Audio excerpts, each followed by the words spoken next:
Okay guys, today what we're going to be going over is the Gilded Age, which is the era right after Reconstruction. Gilded was actually a term given by Mark Twain, a famous author at the time. And the reason why he calls it gilded, what gilded actually means is when something that looks nice on the outside is not what it seems on the inside. And by that I mean like fake jewelry, right? Have you ever bought like a fake gold ring? It looks nice, but it's not real. It's not what it seems. And that's what gilded means. So what this does, or what Mark Twain does, is that he satirizes an era of corruption covered in gold. Immigrants and people, saw America as the land of opportunity. So they came to America, and when they got here, they found out that, it wasn't the glitz and glamour that people made it out to be. It was a lot of corruption, and a lot of bad things were happening in the United States at the time as well. So that's the Gilded Age, and why it was known as the Gilded Age.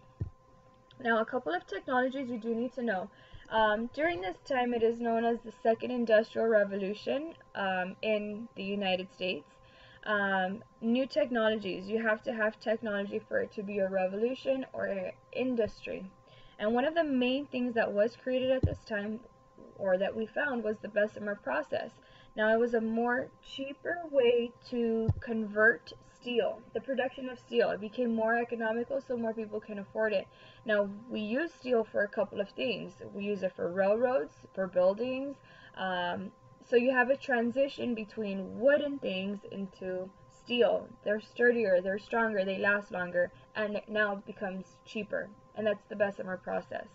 Now, a couple of other technologies that we found, or that were discovered during the Gilded Age, would be the sewing machine in 1846, the passenger elevator in 1852, the typewriter in 1867, the telephone, that's a big one, in 1876, Thomas Edison and his electric light bulb in 1879. Now we have electricity. And the airplane in 1903 by the Wright brothers. Okay, so these are other technologies that you do need to know. Now, industrialization. I mentioned the Industrial Revolution, the Second Industrial Revolution earlier. Industrialization, every time you see the word industry, right? Industry is in there. Whenever you see that, think factories. Industrialization means the growth of factories. There is more and more people getting into this factory business. Now, what are your factors promoting industrialization? What causes more people, to go into the industry business? It's a lot of things. One is a free enterprise system, and remember, this is going to be based off of profit to make money, right? Whenever you are in a business, it's to make money. It's not to, lose money. So people were in it to make money, and that's profit. Laissez-faire policy is the next thing. Laissez-faire policy, this is the second time we've seen this term, and this is a hands-off approach to business, right? Hands-off approach. The government does not intervene in business affairs. That's laissez-faire, right? Laissez-faire, the government does not intervene. You do whatever you want with your business. And the last thing here is supply and demand, right? If people want it, you're going to sell it to them. If they want it more, then you can raise the price, okay? Now, the rise of corporations, this is a whole new system that we started to see. Now, a corporation would be an even bigger business. You can go from a small business, something, local, into something bigger, like a Walmart. So you're going from something like, let's say, Pronto Meat Market to an H-E-B, where you can actually have different H-E-Bs throughout, Texas or the United States. So that would be a corporation. Now, within these corporations, you're going to have shareholders.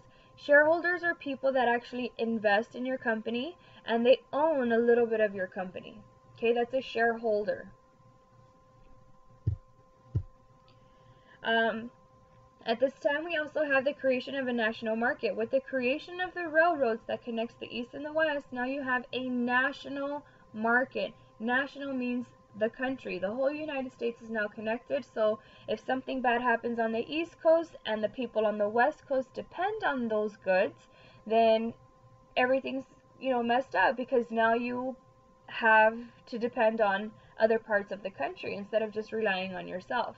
But it could be a good thing as well, because now you're able to communicate and have things from the East Coast over on the West Coast faster, and vice versa.